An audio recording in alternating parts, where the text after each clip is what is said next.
Ahorita dimos el panorama Sonora con los datos duros que diseccionó Astrid Arellano. En Sonora, homicidios y feminicidios aumentaron en 58% y un 28% respectivamente. Y en México también, pues ha sido, y bueno, y el Estado, en 2019 fue el año más violento también. Y en México la situación está igual, mi estimadísimo Arturo Ángel de Animal Político, buenos días. Hola, ¿cómo están? Muy buenos días. Un saludo para todo el auditorio. ¿Por dónde empezamos a ver las cifras? ¿Qué nos muestran tú que las estudias y las diseccionas tanto ahí en redes? Pues digo, nos confirman, yo creo que lo que ya se veía venir desde pues, agosto, septiembre, octubre, ¿no? 2019 se convierte en el año con la mayor tasa de asesinatos y además con el mayor número de víctimas desde que el Sistema Nacional de Seguridad Pública tiene registro, o sea, desde 1997 a la fecha, ¿no? Rompe el récord, pues, lo cual era muy difícil porque el 2018 había sido brutal en temas de violencia. Pues se rompe ese récord, ¿no? Cierra el año con una cifra preliminar, hay que enfatizar eso, preliminar, de 35,588 personas asesinadas en México entre casos de homicidio doloso y de posible feminicidio, pues un promedio de pues casi 98 personas al día. Se trata más o menos como de casi mil homicidios más en comparación con 2018, ¿no? Una tasa de 28.3 víctimas por cada 100,000 habitantes. Más o menos estamos hablando de un incremento, ya para decirle números redondos, del 2% en respecto a 2018. ¿Qué digo? Aquí podemos ver el vaso medio lleno o medio vacío, evidentemente, ¿no? Hay que tomar en cuenta que durante los últimos 5 años en el país, el último lustro prácticamente, hemos tenido pues una situación terrible de violencia, 5 años con incrementos consecutivos de homicidios y ninguno de estos años ha cesado el incremento de la violencia, pero sí habría que decir que 2019 es el año en que menos creció en proporción la violencia homicida respecto al año anterior, ¿no? Teníamos incrementos pues arriba de 20% y en 2019 pues solamente digo entre comillas, un 2%. Si comparamos, para ver el nivel de deterioro que tenemos en México, si comparamos, por ejemplo, que en el 2015, cuando comenzó esta escalada de violencia que no se ha frenado hasta ahora, si comparamos que en el 2015 tuvimos 18,312 víctimas de homicidio, una tasa de 15 homicidios por cada 100,000 habitantes, y este año andamos en 35,588, pues prácticamente podemos decir que en 5 años la violencia homicida se duplicó, ¿no? Los homicidios subieron arriba del 80-90%, lo cual evidentemente es una cosa gravísima.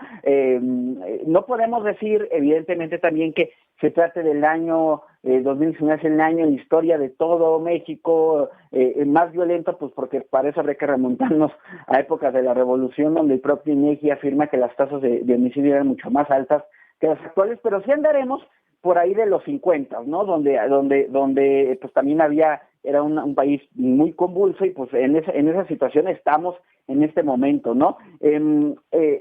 Los homicidios, además, en la nota de Animal Político, desde el inicio también ya hicimos una comparación de los estados y pues tenemos que hubo un incremento en el número de víctimas de homicidio en 17 estados, ¿no? Evidentemente hay casos mucho más graves que otros. El de Sonora, que ustedes conocen perfectamente, es el más grave en cuanto a incremento de homicidios, ¿no? Una cifra inaudita de arriba del 57%.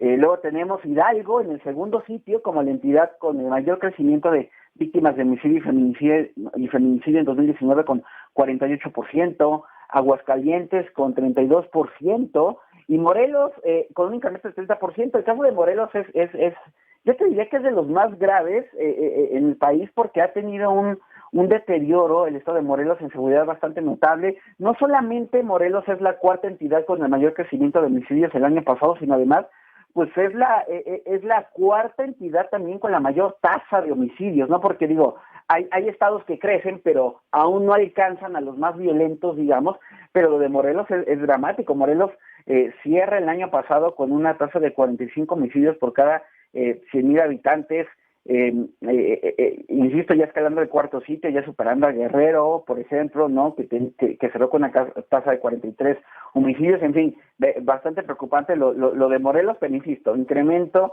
en 17 estados. Hay otras entidades como Puebla o la Ciudad de México, donde más o menos quedaron tablas, digamos, y luego el grupo de estados con un descenso. Los más notorios son Baja California Sur, Nayarit, con un descenso en su tasa de su número de homicidios de más del 50%, y bueno, luego ahí sigue Yucatán y Guerrero. Insisto que Guerrero, históricamente la entidad más violenta, pero en los últimos 2 años ha tenido un descenso de la violencia. Digo, algunos expertos se lo atribuyen, no a que se haya pacificado el estado de Guerrero por la autoridad, sino que un grupo delictivo ya tomó amplio control de varias zonas y pues por lo tanto se acabó, digamos, algún tema de confrontación, aunque siguen pasando hechos de violencia horribles también, ¿no? Entonces, digamos que ese es el panorama. Yo creo que, como dice Alejandro Ope, hoy una persona que sigue de forma muy detallada este tipo de datos también, publica hoy en el Universal que, bueno, pues 2019 pudo haber sido peor, ¿no? Y evidentemente, si comparamos la tendencia de años anteriores, pues no tuvimos esos incrementos, aunque hay que tomar en cuenta que esta estabilización, por decirlo de alguna forma, pues se da en un nivel altísimo de violencia, ¿no? O sea, no es que después de la cifra tan alta de homicidios que tuvimos en 2018, tuviéramos un 2019 donde bajaron, ¿no? De hecho, subieron un poquito más, y tomando en cuenta que estamos en niveles altísimos, pues tampoco es que podamos ser demasiado optimistas con el análisis. El gobierno federal ha hablado de un punto de inflexión, ustedes lo recordarán, el secretario Alfonso Durazo lo dijo. Habrá que ver, ¿no? Lo cierto es que parece ser que el incremento se ha desacelerado notoriamente, pero pues tendríamos que ver, para hablar de puntos de inflexión, que el 2020 avanzado, ya el 2020 tengamos ahora pues incluso ya no un incremento, sino un posible descenso, ¿no? Pero bueno, ya lo veremos. Por lo pronto, ese queda ahí el balance de 2019. ¿A qué le atribuyes? ¿Por qué están subiendo? ¿Es una falla en la estrategia de seguridad nacional, los gobernadores que no quieren asumir su papel, o los cárteles más fuertes que nunca, o una mezcla de todo? Sí, no, digo, también, también hay que tomar en cuenta que, y por eso creo que es la importancia, Luis, de no ver solo la fotografía del 2019, ¿no? Porque sobre todo los que les encanta vivir año con año, y un año está en el gobierno y el otro ya no, pues les encanta decir que no, que es un fracaso de estrategia de seguridad y que Sí. estamos peor que nunca, pero ellos estuvieron un año antes, ¿no? Y estos fenómenos de violencia son heredados. O sea, no, el gobierno de Peña Nieto, por ejemplo, cuando llegó al cargo, ya traía una desaceleración de un año antes, del 2012, con Calderón, que se mantuvo hasta mediados de sexenio, cuando luego llegamos al 2015 y empezó a subir, ¿no? En el caso del gobierno de López Obrador, él recibe 4 años de alza de homicidios, aunque en los últimos meses del gobierno de Peña Nieto comenzaba ya a desacelerarse, insisto, en niveles muy altos de violencia, pero comenzaba a disminuir el ritmo de crecimiento, y aunque continúa evidentemente. Entonces digo, es cierto que la estrategia del gobierno, el despliegue de la Guardia Nacional, pues no ha revertido ninguna situación de violencia.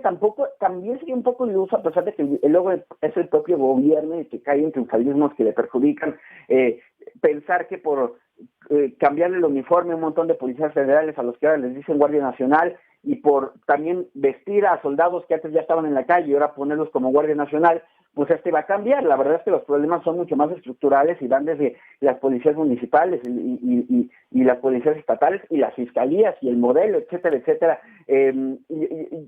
Yo creo, insisto, hay fenómenos muy complejos por estados. No podemos hablar de que los homicidios se estén comportando de la misma forma. También es así que es como si tuviéramos dos Méxicos, ¿no? En la mitad subieron y en la otra mitad bajaron. Creo que obedece a dinámicas también locales muy claras, ¿no? Lo de Guerrero es un ejemplo. Hay un momento en que hay una disputa criminal muy fuerte entre grupos rivales.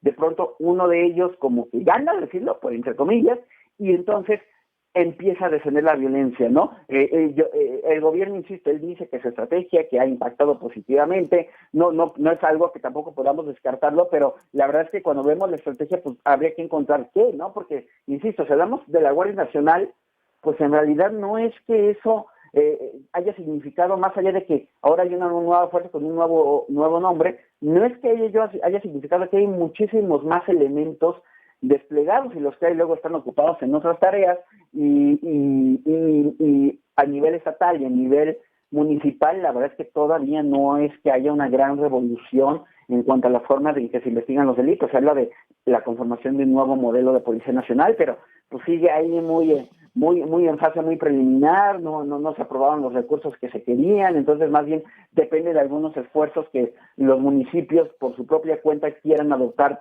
este tema de buenas prácticas. La PGR, la Fiscalía General de la República, pues la verdad es que no sabemos hacia dónde va, porque además ni conocemos el plan que tuvo que haber presentado el fiscal, dice que lo presentó, pero no se ha hecho público. En fin, yo te diría que más bien, honestamente, Luis, estamos en un tema de una inercia. Este fenómeno se ha comportado así, lo vimos en el esquema de Peña Nieto, como, insisto, descendieron, luego ese descenso se fue desacelerando y luego empezó el crecimiento. Pues yo creo que ahora estamos viendo un tema muy inercial, porque además, insisto, ya estamos en niveles tan altos de violencia que yo creo que siguiera incrementándose ese ritmo significaría que ya todo el mundo se estaría matando a niveles insospechados, ¿no? Entonces, creo que en buena parte se debe a dinámicas inerciales y evidentemente ya ahí habría que analizar estado por estado para ver qué se ha hecho bien y qué se ha hecho mal en cada uno de ellos. Sin duda. Te agradezco mucho, Arturo, como siempre, y estamos en contacto. Un abrazo. No, igual que tengan un buen día, hasta luego. Igualmente, ahí está el incremento de homicidios y el conjunto de, vamos a decirlo, pues de situaciones que lo hacen presentarse así, pero Sonora están también los datos duros, ¿eh? El incremento que hay y que si no es una estrategia también conjunta, si no se ponen las pilas todos los niveles de gobierno, no se va a lograr contener, ¿eh? Corte y volvemos con más información aquí en Proyecto Puente. Llaman a activar el operativo Mochila desde casa. La Asociación de Padres de Familia ya está hablando después de la polémica de lo de Torreón. Apenas el presidente está dando una postura al respecto.